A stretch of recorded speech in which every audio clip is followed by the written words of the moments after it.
I am up early doing this video because we've had a series of power cuts, so I'm taking advantage of power and light. And I want to talk about this concept of having a voice in your writing or having tone. And another way to put it is to have attitude.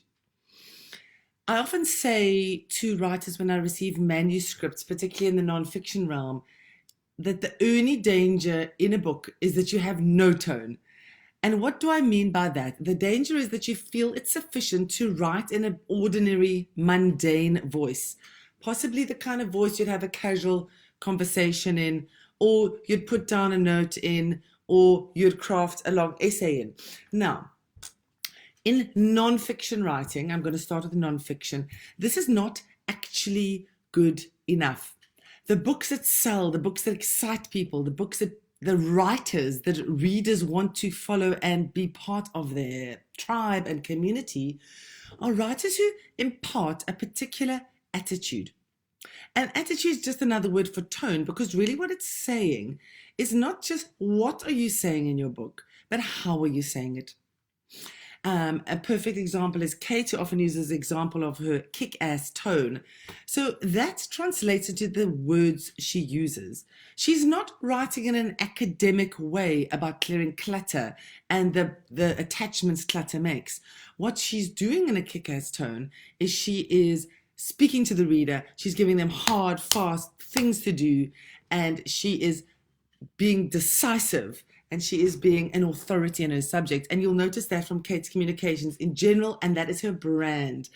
So start to look as a non-fiction author at other writers who are sharing information, sharing knowledge, and just take a look at the ones that are on the bookshelves. They're not the ones who are casual. They're the ones who have constructed an attitude around their message. So that's the first level of thought when you're writing a non-fiction, bearing in mind that a lot of tone comes in your second draft, third draft, edit, and even an editor later down the line is going to say, this is running the risk of sounding bland and we need tone. Equally, however, I'm going to shift into memoir and fiction, because you think to yourself, but this is my story. Is the content not interesting enough in a memoir to convey the story? And on a level it can be, but you also just need to start unpacking the technical side of writing and creating a voice for yourself. And the beauty, as we said in our email, is that the voice doesn't have to be who you are in the world, who you are with your family, who you are with your friends, because when we write, you are making a public image. You are taking your private story and making it public. And the decision is then, how do I want to present myself? So when you're sharing of your own story, you're choosing select parts of it. You're not revealing what you like as a mother, what you like as a lover, what you like as a parent, whatever it may be, or as a daughter. You are sharing your story of the rape or the bulimia or the addiction or the abuse or the coma or the struggle or the training or the success as a sports person, whatever it may be. But then the question is what above and beyond my story will make this entertaining for readers? Because that's another level of why we read, is we read to be entertained. And think of those tones. Go through that tone listing. An addiction memoir has got to be desperate. There's desperation in that. We don't want to read that it was easy. We want the struggle and the grueling and I can't do this. So we're looking for those. And tone literally translates into words and attitudes. It's how you speak to other people in your book. It's how you speak to the reader in your book. It's the actual framing of the words you use. It's, do you talk directly to them? Yo, guys, I know that you may have battled with addiction, but I'm telling you, it's not as bad as mine. Or do you shift into some other kind of academic authoritative tone about addiction, for example, and what it does to the brain cells and how other people have combated it and how it's deeply, deeply messed up your mind? So all things to talk about and think about in your writing and in the writing going forward. Let's just talk about novels now. Why do you need tone in a novel? You may ask yourself. And tone in a novel, we wouldn't call it tone, we would call it voice, your writing voice. And think about the novels you read, and a lot of you have already picked up the genres have different tones and voices. Arundhati Roy, for example, has a beautiful, lyrical, laden with adjectives. Every sentence can stretch for half a page. Whereas if you pick up a writer like Jeffrey Deaver, or one of the crime writers, Patricia Cornwell, the tones are very different. They're writing in the crime genre. So the voice in the book is much more information driven. They will drive that tone into conversations and dialogues. So the characters within those books are going to have the kinds of conversations that are functional and direct. They're not talking about their hearts and souls in crime books. They're talking about solving the crime. They're unpacking clues.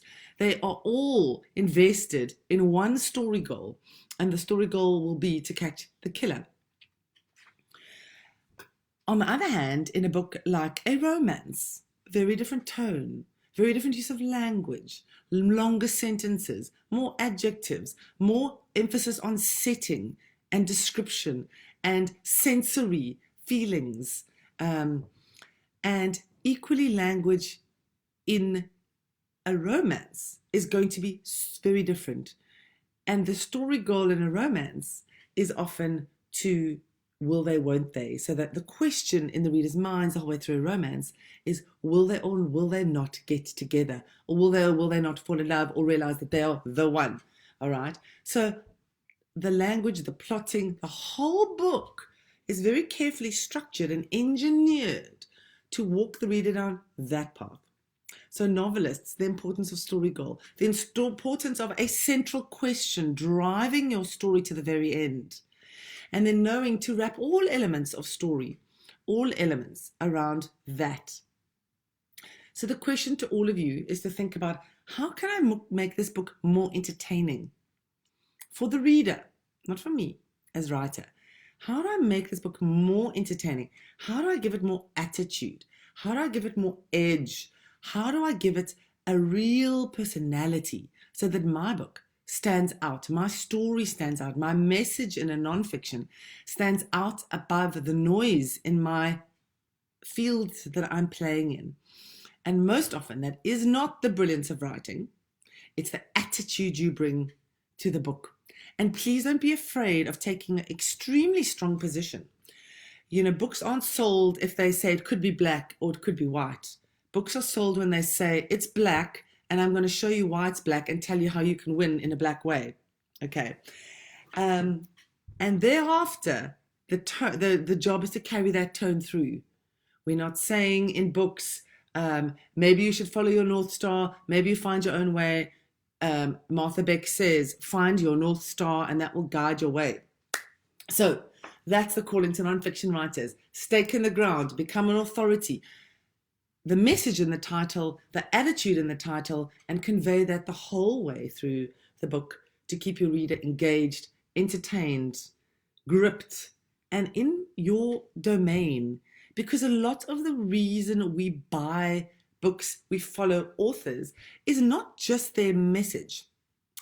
It's actually also what they carry in the world. And if you think about Elizabeth Gilbert, who's quite a big name author, but she's more than that, she is a brand. Elizabeth Gilbert, Liz Gilbert, she of Eat, Pray, Love, has really branched out. She's written this, she's written that, she does talk, she does huge Facebook posts.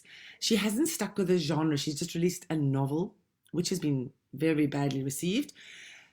But what she carries with her is some sort of attitude in the world. So start thinking, what's my attitude? What's my tone? How am I driving this into the book?